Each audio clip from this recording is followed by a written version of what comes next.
Bueno, muy buenos días a todos. Mi nombre es Ana María Arango Rivas, soy residente de Medicina Interna de la Universidad Pontificia Bolivariana. Hoy vamos a hablar de lesión renal aguda asociada a síndrome de lisis tumoral y el doctor al cargo es el doctor John Freddy Nieto Ríos, médico especialista, internista, nefrólogo, magíster en telesalud, profesor del Departamento de Medicina Interna de la Universidad de Antioquia, pertenece al grupo de nefrología de trasplante renal y cuidado crítico del Hospital Pablo Tobón. Entonces esta charla la vamos a dividir en 5 temas. Primero vamos a hablar cuál es la definición, luego algo de fisiopatología, epidemiología y etiología, cómo hacemos el enfoque de estos pacientes y finalmente la prevención y el tratamiento. Vamos a empezar entonces con un caso clínico. Es un paciente de 39 años. Él ingresa a otra institución por un cuadro de una suboclusión intestinal que finalmente deciden llevar a biopsia por múltiples adenopatías mesentéricas y se hace diagnóstico en linfoma intestinal no Hodgkin. Recibe ciclo de ciclofosfamida a 2 gramos, adriamicina 90 miligramos, vincristina 2 miligramos y prednisona, y es remitido 48 horas después al servicio de nefrología porque el paciente está anúrico. Al ingreso el paciente se ve en mal estado general, está pálido, tiene edemas malorales bilaterales y tiene ascitis. En los paraclínicos del ingreso tiene un BUN en 91.3, una creatinina en 3.6, un ácido úrico en 60, un potasio en 7, un calcio corregido en 4.2, un fósforo en 33, una LDH en 1708 y un hemograma que tiene una anemia normo-normo con plaquetas en 233.000 y leucocitos en 9.800. Deciden llevarla a una tomografía en donde observan que los riñones están normales, no ven ningún signo de obstrucción y ven líquido libre peritoneal. Sí notan un empastamiento difuso en el mesenterio que es sugestivo de invasión tumoral. Entonces, cuando tenemos este paciente nos vamos a realizar algunas preguntas y es si estamos ante una lisis tumoral, ¿cuál sería la definición de lisis tumoral? ¿Quiénes son los pacientes que tienen más riesgo de presentarla? ¿Cómo podríamos prevenirla? Y finalmente, ¿cómo la tratamos? Entonces vamos a ver que la lesión renal en los pacientes oncológicos pueden ser de varios tipos. Puede estar relacionada con la neoplasia, puede estar relacionado con el tratamiento de la neoplasia y puede ser de otros tipos. Vamos a ver que el síndrome de lisis tumoral es la principal emergencia oncológica, por eso es necesario un reconocimiento oportuno y el inicio del tratamiento temprano. Entonces, en cuanto a la definición, la lisis tumoral se define como una constelación de anomalías metabólicas que resultan luego de la muerte de múltiples células tumorales o que es inducida que puede ser espontánea o que puede ser inducida por la quimioterapia. Vamos a ver entonces que esa citotoxicidad tumoral va a comenzar a liberar el contenido intracelular. Ya vamos a ver con más detalle este proceso, pero comienza a liberar ácidos nucleicos, proteínas, electrolitos, todo esto va a la circulación sistémica y eso va finalmente a desarrollar lo que vamos a ver que es la definición. Son pacientes que se van a presentar con hiperuricemia, hiperfosfatemia, hipocalcemia e hipercalemia. Y finalmente la liberación de todos estos productos al torrente sanguíneo va a generar efectos en otros órganos. Por ejemplo, nos puede dar lesión renal aguda, arritmias cardíacas y convulsiones. Entonces Cairo y Bishop fueron como los primeros que empezaron a hablar de una definición ya clara en cuanto a lisis tumoral y hablaban de una definición de laboratorio y una definición clínica. La definición de laboratorio serían 2 o más de los siguientes criterios dentro de los 3 días antes o hasta 7 días después del inicio del tratamiento neoplásico. Y serían entonces hiperuricemia, hiperfosfatemia e hipocalcemia. Es importante acá resaltar que estas 2 o más anormalidades metabólicas deben estar presentes simultáneamente. Muchas veces son pacientes que presentan, pues puede ser un paciente que presente una anomalía inicial y luego presente la otra que no puede estar relacionada con el síndrome de lisis tumoral. Por ejemplo, lo que sucede en pacientes que hacen hipocalcemia en pacientes sépticos, estas 2 no están relacionadas, entonces resaltar que deben ser simultáneas. Y la definición clínica serían los criterios de laboratorio acompañado de un aumento del nivel de creatinina, el paciente tenga convulsiones, arritmia cardíaca o muerte. Acá también se resalta que en esta definición que ellos dan, la literatura habla que cualquier paciente que tenga una hipocalcemia sintomática debería esto hablar de un fenómeno clínico y que cumple criterios del ICES tumoral, y mencionan en la definición de Cairo y Bishop que debería ser un cambio en el 25% de los valores del laboratorio con respecto a los valores iniciales. Sin embargo, acá resaltar que esto no debería ser considerado un criterio como tal, porque muchas veces los pacientes tienen aumentos del 25% que rara vez son clínicamente relevantes. Entonces acá vemos los valores que deberíamos tener. Para la hiperuricemia hablamos de un ácido úrico por encima de 8, para la hiperfosfatemia un fósforo por encima de 4,5, hipercalemia un potasio por encima de 6, hipocalcemia un calcio corregido por debajo de 7, y en los criterios clínicos tenemos cualquier arritmia cardíaca o una muerte súbita, tenemos cualquier arritmia cardíaca, como les menciono, cualquier cambio en el electrocardiograma, pacientes que tienen convulsiones, que tienen algún signo neuromuscular como tetania, parestesias, que desarrollan el signo de Trousseau-Chevostek por las mismas anomalías metabólicas por la hipocalcemia, pacientes que tienen hipotensión o falla cardíaca que se produce principalmente por esta misma hipocalcemia. Y en cuanto a la parte renal, tenemos que cualquier incremento de 0,3 de creatinina o que tenga un valor de 1,5 veces por encima de lo normal. Adicionalmente, también nos podríamos basar del gasto urinario, un gasto urinario menor a 0,5 mililitro kilo hora por 6 horas. Existe también esta definición de Caro y Bishop, se puede clasificar por grados según la clínica. Vamos a tener que puede ser de un grado 0 a un grado 5. En el grado 0, pues en realidad no hay alteraciones en la creatinina pues muy importantes, no hay arritmias cardíacas y no hay convulsiones.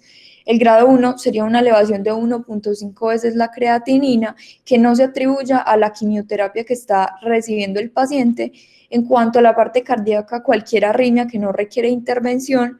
En el grado 2 tenemos una elevación de 1,5 a 3 veces la creatinina, que el paciente tenga una arritmia que no requiera una intervención urgente y obviamente que sean arritmias que no están atribuidas a la quimioterapia. Y en las convulsiones puede ser una convulsión que se dé espontáneamente. En la grado 3 tenemos una elevación de 3 a 6 veces la creatinina, pacientes que tienen arritmias que son sintomáticas o que necesitan un dispositivo para controlarlas, por ejemplo, que necesitan asistencia de un desfibrilador, convulsiones en los que el estado de conciencia está alterado, que son convulsiones que son pobremente controladas con los medicamentos. En la grado 6 estaría una elevación de creatinina por encima de 6, arritmias que comprometen la vida, entre ellos tenemos todas estas taquicardias ventriculares o pacientes que hacen choque e hipotensión. Y en la parte del sistema nervioso tenemos todas las convulsiones que son prolongadas en el tiempo, o también podemos incluir acá el estatus epiléptico. Es importante que el síndrome de lisis tumoral debe cumplir entonces laboratorio y adicionalmente debe cumplir alguno de los criterios clínicos que descartemos que no está directamente o atribuido a un agente quimioterapéutico. Sin embargo, esto en ocasiones puede ser difícil, sobre todo recordemos pues que la función renal se puede ver asociada a algunos quimioterapéuticos, entonces podría ser difícil como descartar que esta no sea la etiología. En cuanto a la fisiopatología, esta gráfica pues es interesante porque acá tenemos dos imágenes. En esta imagen A se ven estos tubos de ensayos, lo que tienen son células leucémicas que extrajeron de un paciente con una leucemia linfoblástica que tenía unos leucocitos muy elevados, casi que en 365.000, y esta otra gráfica es un linfoma Burkitt en un paciente. Lo que sucede cuando nos estamos ante un fenómeno de lisis tumoral es que las células se rompen y se comienza a liberar tanto DNA como fosfatos, potasio y todas las citoquinas. Por el lado de las citoquinas, pues sabemos que nos van a producir entonces inflamación, nos van a producir hipotensión y esto finalmente nos puede llevar a una lesión renal aguda. En la parte de fosfatos se va a comenzar a a aumentar. Sobre todo esto va a ser importante en pacientes que ya tienen de base una enfermedad renal crónica.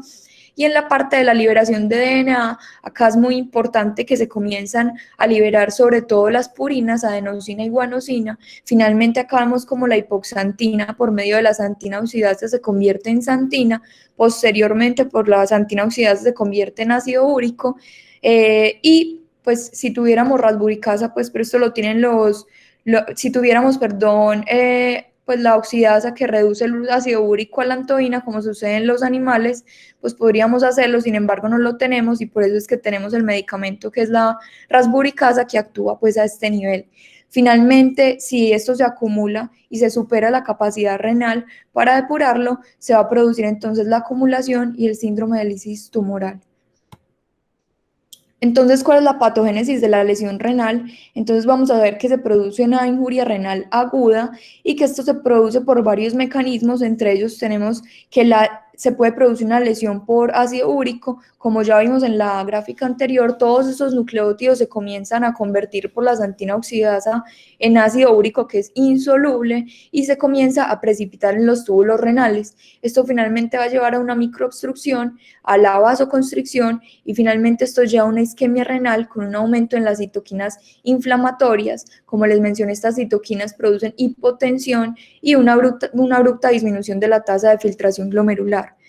Por otro lado, tenemos el fosfato de calcio, que ya vamos a ver fisiopatológicamente lo que sucede con él, que también puede precipitarse y sobre todo si la orina es alcalina. Es por eso que en estos pacientes no se recomienda la alcalinización. Y también podemos ver que los pacientes pueden presentar nefrocalcinosis. Entonces vamos a tener una patogénesis que es dependiente de cristales. Vamos a ver entonces que la capacidad de transportar ácido úrico se ve pues como abrumada por la enfermedad y lo que comienza a suceder es que ese ácido úrico se comienza a cristalizar dentro del lumen tubular. Vamos a ver que un pH de orina ácido va a favorecer este proceso y estos cristales de ácido úrico pueden causar un daño tubular directo por la obstrucción, sin embargo puede tener otras vías de lesión como inducir la inflamación, como ya les mencioné, por toda la liberación de citoquinas y adicionalmente otros mecanismos que van a alterar la hemodinámica renal. Sobre todo podemos tener alteraciones con un aumento en las presiones capilares de los túbulos y adicionalmente un aumento en la vasoconstricción, finalmente con una disminución en la tasa de filtración glomerular, en el flujo sanguíneo renal y son pacientes que están predispuestos a una lesión renal aguda. Entonces, ¿qué va a depender de la excreción renal de los uratos? Como ya les mencioné, tener un pH urinario ácido nos va a favorecer la cantidad de flujo de líquidos y cómo es el flujo sanguíneo que llega a la luz tubular. Es por eso que en estos pacientes, sobre todo, hay que tener en cuenta que aquellos pacientes que están deshidratados con hipovolemia, van a tener mala perfusión renal, va a ser muy importante tener en cuenta esta parte de la fisiopatología porque van a estar más predispuestos. En cuanto a la patogenia independiente de cristales, entonces vamos a ver que el ácido úrico va a disminuir el óxido nítrico y genera un fenómeno que es de vasoconstricción. Vemos que adicionalmente todo este fenómeno inflamatorio va a hacer que las células del músculo liso vascular comiencen a inflamarse y esto finalmente va a tener propensión para causar más lesión renal aguda y van a ser pacientes que van a tener una recuperación muy lenta. Vamos a ver entonces que finalmente esto se va a generar porque se inhibe la proliferación celular de todo el túbulo proximal. Entonces, en cuanto a la patogénesis de la hiperfosfatemia, vamos a ver entonces que cuando la lisis celular comienza a liberar cantidades pues, elevadas de fosfato, comienza a haber una alteración en cuanto a la excreción de fosfato. Y hay algo pues, que me parece interesante y es que se ha demostrado que las células hematológicas malignas tienen hasta 4 veces más de fosfato intracelular en comparación con las células linfoides normales. Entonces vamos a ver que se va a generar un fenómeno de hiperfosfatemia, sobre todo cuando la capacidad de excretar del riñón está abrumada, por decirlo así, y vamos a ver que sobre todo en pacientes renales crónicos y con lesión renal aguda preexistente van a tener un aumento del riesgo de tener hiperfosfatemia. Acá es importante que si bien la hiperfosfatemia puede causar síntomas como náuseas, vómitos, diarrea, lo más importante es que la hiperfosfatemia va a llevar consigo la hipocalcemia secundaria. Vamos a ver entonces que esa hipocalcemia se va a dar por la precipitación de las sales de fosfato de calcio y va a generar como un reflejo, un aumento en la PTH. Esto finalmente va a aumentar el riesgo de nefrocalcinosis, de obstrucción tubular, sobre todo a partir de la precipitación de este fosfato de calcio. En cuanto a la hipercalemia, también se produce fisiopatológicamente por algo similar, por una lisis masiva que sobrepasa la capacidad de captación de los músculos y del hígado. También están en riesgo pacientes renales crónicos o con lesión renal aguda. El síntoma inicial va a ser la debilidad muscular y siempre a estos pacientes veremos más adelante, pero debemos pedirles un electrocardiograma, buscando las ondas T picudas, los QRS anchos y lo más grave, encontrar ondas sinusoidales. En cuanto a la epidemiología y la etiología, entonces la incidencia de lesión renal aguda va a variar ampliamente, va a depender del tipo de neoplasia, como de la masa tumoral y de otras condiciones que ya veremos. Hasta un 26% va a estar asociado con leucemia linfoide aguda de células B de alto grado. Y los factores de riesgo clásicos van a ser todas las malignidades de gran volumen, malignidades que tienen alta tasa metabólica. Entonces, en cuanto a la epidemiología, como ya vimos las definiciones, el síndrome de lisis tumoral de laboratorio se va a presentar hasta en un 42% de los pacientes, el clínico en un 6%, pero puede variar hasta un 27%, como ya vimos en pacientes hematológicos, y la incidencia según el tipo de neoplasia va a ser variable. Entonces, podemos tener un porcentaje que va hasta un 11% en los linfomas, y miren cómo en el linfoma Burkitt, de la leucemia linfoide aguda, puede ir hasta un 25%. En los tumores sólidos se ha interrogado pues la incidencia, sin embargo, sí se ha reportado que se puede producir. La incidencia de síndrome de lisis tumoral entonces va a ser más o menos, y de lesión renal aguda va a ser más o menos de un 5%, y hasta un 40% puede requerir hemodiálisis. Miren entonces acá cuando miran las malignidades, cuál es la incidencia y cuál es el riesgo de tener un síndrome de lisis tumoral. El linfoma Burkitt puede ir hasta 14% de incidencia y el riesgo va a ser alto. La leucemia mieloide aguda va a depender de la celularidad. Miren que cuando tienen más de 75.000 leucos, la incidencia aumenta hasta un 18%, mientras que cuando tiene menos de 25, solo sería de un 1%. Entonces va a depender de múltiples causas, como les menciono, tanto de la celularidad en la leucemia mieloide aguda como de la carga y de la masa tumoral. Miren que en cuanto a masa tumoral y tumores que son no hematológicos, en realidad la incidencia es desconocida, sin embargo sí se han reportado. Entonces, en los adultos, miren que la leucemia linfoblástica aguda corresponde al 19%, sin embargo, el linfoma no Hodgkin es el que más se lleva en porcentaje, con un 28%. Resaltar acá que son las neoplasias hematológicas las que están con mayor frecuencia asociadas por ese alto recambio celular. Y porque, como habíamos mencionado, entre más quimiosensible sea el tumor, va a tener más riesgo de tener una lisis tumoral. Entonces, en cuanto a la etiología, como les vengo mencionando, en cuanto mayor sea la masa de la neoplasia, mayor va a ser ese contenido celular que se va a liberar, sobre todo tras la administración de un quimioterapéutico. Y es importante que los cánceres que tienen alto potencial de lisis tumoral van a ser todos los linfomas que vimos en la tabla anterior, sobre todo los de alto grado, las leucemias agudas y otros tumores pues, que tienen alta proliferación. Como les venía mencionando, el síndrome de lisis tumoral sí ha sido reportado en tumores sólidos, sobre todo pues resaltar que se ha reportado en cáncer de endometrio, en los hepatocelulares y adicionalmente en otras leucemias que no tienen tanta incidencia, por ejemplo la leucemia linfocítica crónica y la mieloide crónica. Sin embargo, como les vengo mencionando, es muy importante determinar qué pacientes con qué tipo de neoplasia van a tener ciertos factores de riesgo para tener la lesión renal. Por ejemplo, que ya tengan una enfermedad renal crónica, que estén oligúricos, deshidratados, que estén hipotensos y, como les mencioné, el pH urinario ácido es un factor de riesgo en estos pacientes. La clínica pues es muy inespecífica. Se va a generar principalmente por las alteraciones hidroelectrolíticas y se producen principalmente síntomas gastrointestinales, entre ellos náuseas, vómitos, diarrea y anorexia, son muy específicos. Los neurológicos vamos a ver que se pueden producir por la hipocalcemia principalmente y van a ser las convulsiones, los calambres musculares, pueden presentar tetania, síncope y letargia. En los cardiovasculares, tanto por el calcio como por el potasio, se puede producir insuficiencia cardíaca, arritmias e incluso muerte súbita. Y en la parte renal, los pacientes pueden referir hematuria y puede haber clínicamente un deterioro en la tasa de filtración glomerular. Vamos entonces a empezar a hablar de la lesión renal aguda pues asociada a síndrome de lisis tumoral. Entonces hasta ahora tenemos que es una entidad que es plenamente conocida. Existe una medida que es la relación ácido úrico y creatinina, que cuando está por encima de 1 va a ser altamente específica de que esté asociada a la lisis. Y que vamos a tener varios predictores entonces que nos van a hablar de aumento del riesgo del síndrome de lisis tumoral.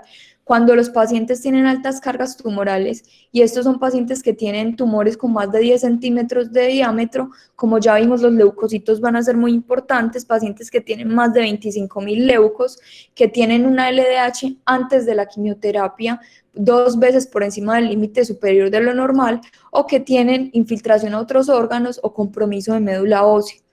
También los tumores que son quimiosensibles van a tener más riesgo, pacientes que ya tienen de base una creatinina elevada, se toma de límite un 1.4, y pacientes que tienen hiperuricemia antes del tratamiento, con niveles de ácido úrico por encima de 7.5.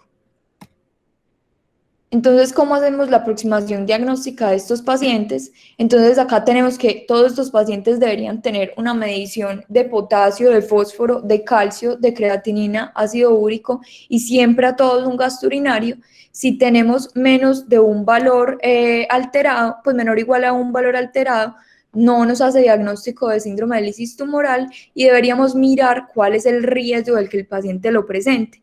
Entonces, mirar, como les mencioné, la masa neoplásica, si estamos ante un paciente, esto es muy importante, con masas neoplásicas que son grandes o que estamos ante un linfoma, pues tumores, como ya les mencioné, de alto recambio, linfoma no Hodgkin o leucemia mieloide aguda, o que han necesitado trasplante de médula ósea, estos pacientes van a tener un alto riesgo y vamos a ver entonces qué nos va a predecir el riesgo y para clasificarlo en bajo, mediano o alto riesgo, al igual que los tumores que tienen masas tumorales bajas o que no se encuentran en esta categoría de alto riesgo.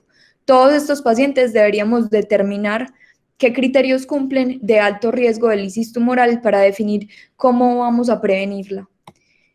Entonces, cuando estamos para estratificar el riesgo, tenemos un riesgo alto que va por encima del 5%, todos los linfomas Burkitt, sobre todo los estadios 3 y 4, o que tienen una LDH por encima de 2 veces el límite superior de lo normal, la leucemia linfoblástica aguda, que tiene leucos por encima de 100.000 y o una LDH por encima de 2 veces el límite superior de lo normal, la leucemia mieloide aguda con más de 100.000 leucos, o tenemos la leucemia linfoblástica estadio 3 o 4, o también tenemos acá muy importante, como les estoy mencionando, incluso la leucemia linfoide crónica, que no está tan asociada, pero cuando vemos que tienen más de 25.000 leucos o que tienen ácido úrico elevado, forman parte de este grupo de alto riesgo. En cuanto a los del grupo intermedio, tenemos todos los linfomas y las leucemias de células T, el linfoma difuso de células B grandes, el linfoma de células T periférico. Tenemos adicionalmente, pues como para resaltar, la leucemia mieloide aguda, que como les he dicho va a depender de los leucocitos para determinar si estamos en un riesgo alto o intermedio. Cuando tenemos entre 25.000 a 10.000 leucos, vamos a estar en un grupo intermedio. Y cuando tenemos unos leucos por debajo de 25.000, pero que tenemos una LDH 2 veces el límite superior de lo normal. Y el riesgo bajo finalmente va a ser la leucemia mieloide aguda con menos de 25.000 leucos y con una LDH por debajo de 2 veces el límite superior de lo normal, una leucemia linfoide crónica con menos de 25.000 leucos que no ha recibido tratamiento ni con rituximab, ni con venetoclax, ni con fludarabina. El mieloma múltiple y la leucemia mieloide crónica también puede estar entre los de bajo riesgo y entre otros los linfomas no Hodgkin con una LDH normal. Los tumores sólidos, como ya les mencioné, no son los más frecuentes, están en la categoría de bajo riesgo. Entonces, acá vemos entonces la incidencia cuando tenemos los tumores clasificados por riesgo alto, riesgo intermedio y riesgo bajo. Principalmente vamos a ver que la leucemia linfoblástica aguda es el que tiene un 26%, pues se encuentra en el alto riesgo y un 26% de riesgo de desarrollar una lisis tumoral. Miren que los tumores sólidos, si bien están reportados, pues son reportes en la literatura que por lo general no se asocian a síndrome de lisis tumoral. Sin embargo, si la clínica y los paraclínicos son muy sugestivos, sí deberíamos pensarlo.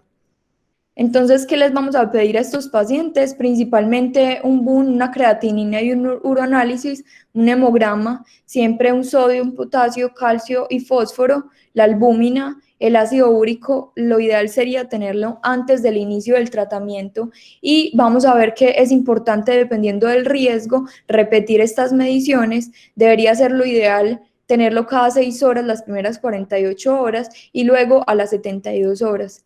Tener una LDH diaria, buscar, pedir otros paraclínicos, pues según la sintomatología del paciente, el electrocardiograma sí lo deberían tener todos y podría ser importante realizar una ecografía renal. Sin embargo, la ecografía renal no es una imagen de entrada que se pida en estos pacientes. El resto de paraclínicos sí es indispensable que los pidamos en el servicio de urgencias. Entonces, en cuanto a la toma y frecuencia de los exámenes, si estamos ante un paciente que tiene alto riesgo, lo ideal sería pedir paraclínicos cada 6 a 8 horas. Si es un riesgo intermedio, que tiene de un 1 a un 5% de riesgo de lisis tumoral, de 8 a 12 horas, y si estamos ante un paciente de bajo riesgo, que es en realidad menos del 1%, podríamos pedirle laboratorios cada 24 horas. Entonces, ¿cómo vamos a prevenir? Luego de evaluar el riesgo, lo ideal sería que estos pacientes de bajo riesgo estén monitorizados, tengan una hidratación normal si el paciente tolera vía oral y el halopurinol es el que se recomienda. Cuando estamos ante un paciente con riesgo intermedio, estos pacientes siempre deben estar monitorizados y se recomienda líquidos de 2.500 a 3.000 mililitros pues, por día. Y el halopurinol lo podríamos dar a una dosis de 100 a 300 miligramos cada 8 horas. Pero cuando tenemos un paciente con alto riesgo, lo ideal sería también entonces una reanimación agresiva de 2.500 pues, a 3.000 mililitros o más. Y lo ideal en estos pacientes sí sería la administración de rasburicasa de 0.1 a 0.2 miligramos kilo en una dosis. Entonces vamos a ver que en cuanto a la hidratación, si el paciente es un paciente de bajo riesgo, como les mencioné, podríamos intentar una hidratación oral. Si es un riesgo intermedio, alto, la hidratación va a ser intravenosa. Todo esto porque lo que estamos buscando es mejorar esa perfusión renal, minimizar la acidosis, que ya vimos que nos predispone a esta lesión por el ácido úrico.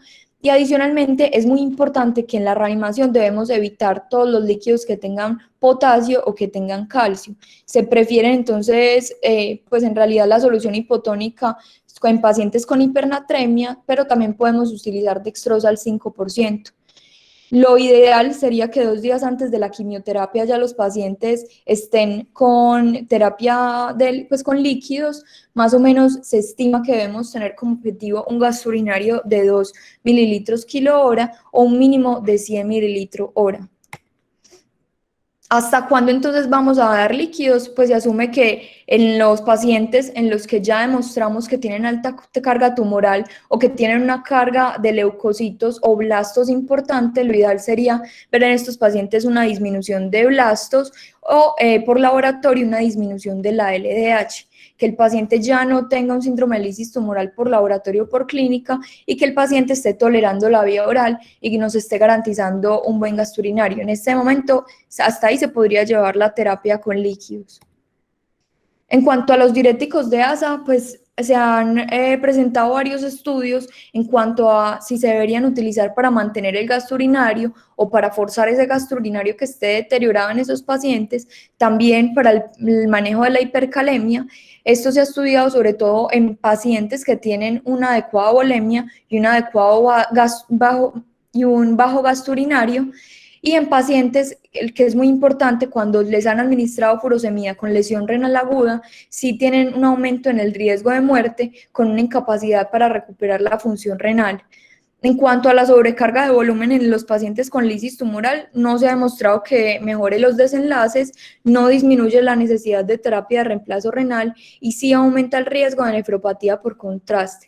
Entonces, hasta ahora no hay suficiente evidencia que para esto haya beneficio. En cuanto a la alcalinización de la orina, el objetivo de esto es aumentar esa solubilidad que les expliqué al inicio del ácido úrico y aumentar la excreción urinaria. Se ha demostrado entonces que a pH de 5 la excreción casi que es de 15 miligramos decilitro y a pH de 7 aumenta a 200 miligramos decilitro. Pero ¿cuáles son los efectos adversos? Que va a disminuir la solubilidad de la xantina y de la hipoxantina, y como les mencioné también inicialmente, va a precipitar todos los cristales de fosfato de calcio, nos puede producir una alcalosis metabólica y aumentar la unión del calcio a la albúmina, de esta forma disminuyendo aún más ese calcio iónico. Las dosis que se encuentran reportados pues en la literatura van más o menos de 20 a 70 miliequivalentes litro de bicarbonato. Sin embargo, riesgo-beneficio, en realidad no hay evidencia en cuanto a este beneficio en todos los pacientes que ingresan con un síndrome de lisis tumoral. Vamos a ver entonces que ya en cuanto al tratamiento específico, entonces teníamos hasta acá que vamos a determinar si estamos ante un paciente de bajo, medio o riesgo alto, y vamos a mirar que los pacientes que están acá en el riesgo bajo, simplemente con estos pacientes no tienen pues en realidad indicación de realizar profilaxis para el síndrome de lisis tumoral, mientras que cuando tenemos un riesgo medio, sí debemos mirar si el paciente cómo está, si tiene una nefropatía preexistente, si está deshidratado, si tiene acidosis, o si está hipotenso, o si adicionalmente ha sido expuesto a alguna nefrotoxina. En estos pacientes que tienen bajo riesgo sí está indicado el inicio de líquidos intravenosos y de alopurinol. Y en estos pacientes se debería tener paraclínicos diarios. Mientras que cuando estamos en los pacientes de alto riesgo, sí vamos a ver que estos pacientes deberían de tener una reanimación hídrica intensiva. Te podría utilizar alopurinol o rasburicasa, y es muy importante que los laboratorios van a hacer cada 8 a 12 horas. Pero miren que cuando estamos ante un paciente que tiene ya una lisis tumoral por laboratorio o por clínica, estos pacientes sí van a necesitar una reanimación hídrica intensa y se puede recomendar ya el inicio de rasburicasa. Adicionalmente, deberían estar monitorizados en cuanto a la parte cardíaca, deberían estar en la unidad de cuidados intensivos, y los paraclínicos, miren que ya se piden es cada 4 a 6 horas. Para hablar entonces de los tratamientos, del tratamiento específico, acá es muy importante pues recordar esta parte de la producción de ácido úrico, recordar que todas estas purinas que se liberan en sangre, entonces entre ellas tenemos que la hipoxantina por medio de la xantina oxidasa se convierte en xantina y posteriormente nuevamente por la xantina oxidasa en ácido úrico. Aquí es donde actúa la oxidasa, pues la uricasa oxidasa, que es la que tienen los animales, que como les mencioné al principio de la charla, nosotros no la tenemos, pero aquí tenemos la rasburicasa que nos puede ayudar a transformar ese ácido úrico en alantoína.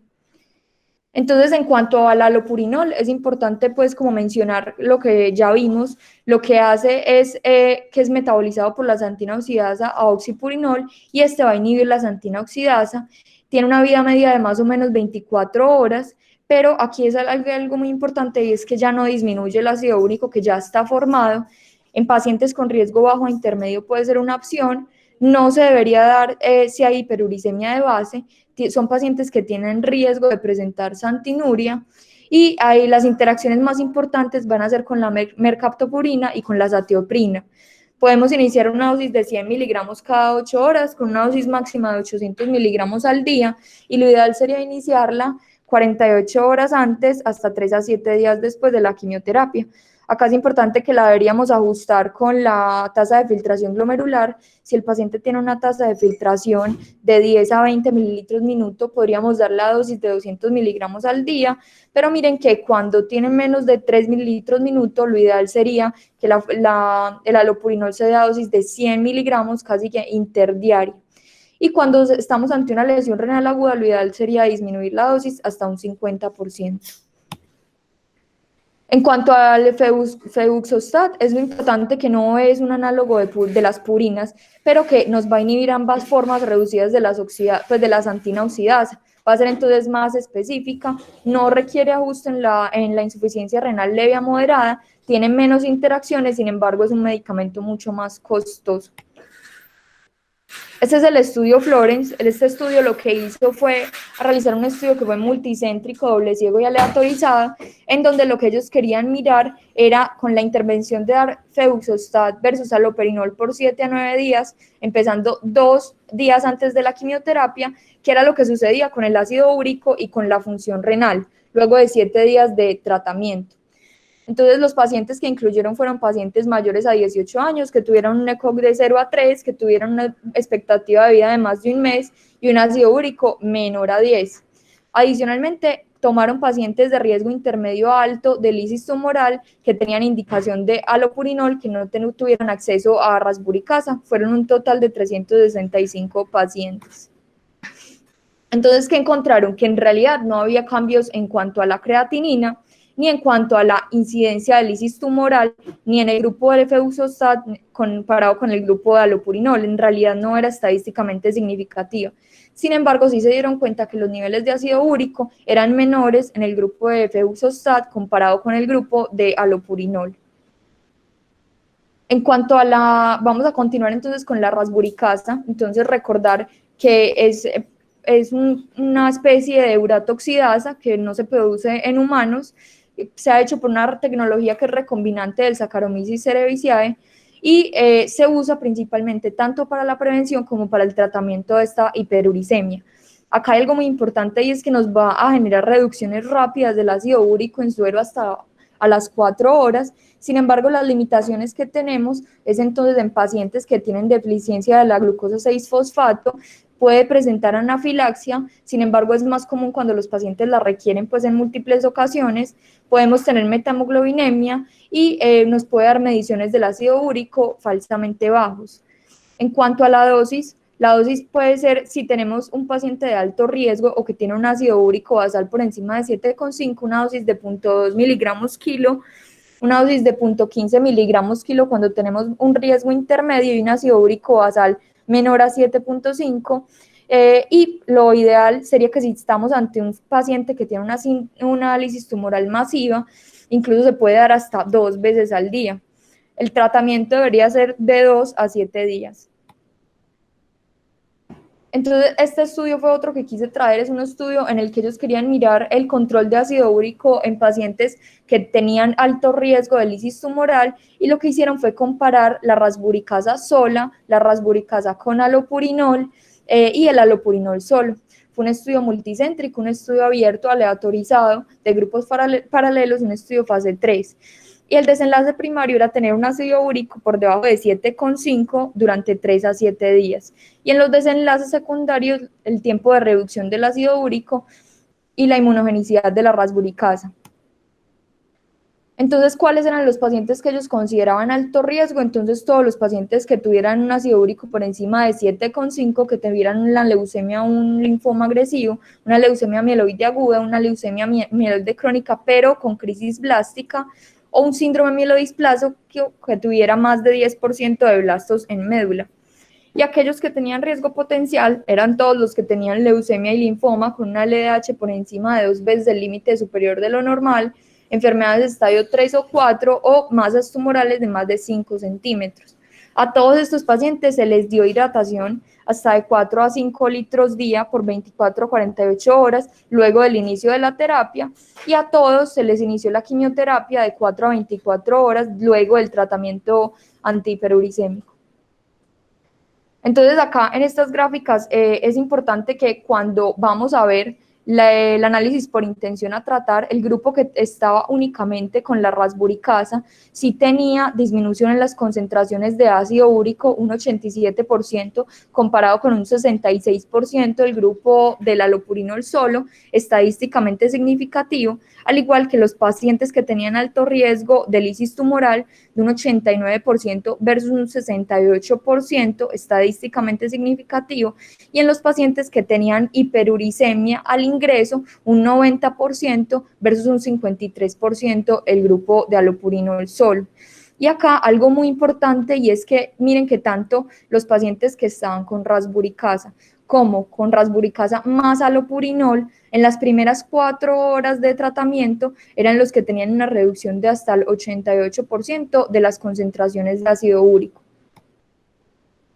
Y que cuando iban a mirar otros desenlaces, veían que en cuanto a los efectos adversos, la rasburicasa tenía un 4% de efectos adversos, la rasburicasa con alopurinol un 5% y el alopurinol solo tenía un 1% de efectos adversos, siendo más importantes la fatiga, los síntomas gastrointestinales. Y miren que las reacciones de hipersensibilidad, como habíamos mencionado, se podían presentar hasta un 4%, sobre todo en el grupo de la rasburicasa. Acá vemos que si bien este estudio no fue diseñado para demostrar la reducción en el síndrome de lisis tumoral clínico de laboratorio, sí encontraron que en los pacientes con rasburicasa era de un 3%, al igual que en el grupo de rasburicasa y alopurinol, versus un 4% en el grupo de alopurinol solo. Y que en cuanto a la lisis tumoral por laboratorio, estaba en un 41% de los pacientes con alopurinol. En cuanto a la parte renal, la falla renal aguda se presentó principalmente en el grupo de rasburicasa más alopurinol. Entonces el tratamiento va a tener 3 pilares: los líquidos, la rasburicasa si no se había dado, y siempre corregir estos trastornos hidroelectrolíticos. El manejo de la hipercalemia va a ser el usual, el que ya hemos mencionado en charlas previas, el de la hipocalcemia. Debería uno intentar darle la mínima dosis posible y solo si el paciente está con síntomas. Y la hiperfosfatemia, para el manejo de esta también administramos los mismos líquidos. Este fue entonces un estudio, pues una revisión de pacientes que recibían rasburicasa para el síndrome de lisis tumoral. Fueron un total de 98 artículos y sí demostró que la rasburicasa tenía una reducción rápida y efectiva, como hemos visto en estudios previos, en niveles de ácido úrico, sobre todo para la prevención del síndrome de lisis tumoral, tanto de laboratorio como clínico. Y adicionalmente se encontró en esta revisión que disminuía la incidencia de lesión renal aguda, de terapia de reemplazo renal, de estancia en UCI y de mortalidad. Entonces, la rasburicasa sí es eficaz, sobre todo en estos pacientes que tienen una lisis tumoral masiva, para disminuir los niveles plasmáticos de ácido úrico, y sabemos que la mortalidad de los beneficios sí se ha demostrado en múltiples estudios. Sin embargo, es un medicamento costoso y hasta ahora, pues en cuanto a la indicación concluyente en estos pacientes de entrada, necesitamos más estudios. En cuanto al tratamiento de la hiperfosfatemia, está indicado siempre que el paciente tenga un fósforo por encima de 6,5, que esté sintomático, y siempre en estos pacientes se debe disminuir todos sus aportes exógenos de fosfato, sobre todo si el paciente es un paciente renal. Se podrían utilizar quelantes, pero el manejo va a ser principalmente con líquidos, previniendo la oliguria, y finalmente, si esto no se logra, con la terapia de reemplazo renal. En cuanto al tratamiento de la hipocalcemia, las indicaciones de tratamiento pues son claras. Un paciente que tenga arritmias cardíacas o que tenga una inestabilidad cardiovascular aparentemente causada por la hipocalcemia, que tenga tetania o que tenga síntomas musculares. La dosis va a ser gluconato de calcio de 50 a 100 miligramos kilo intravenoso, se debe pasar de forma lenta.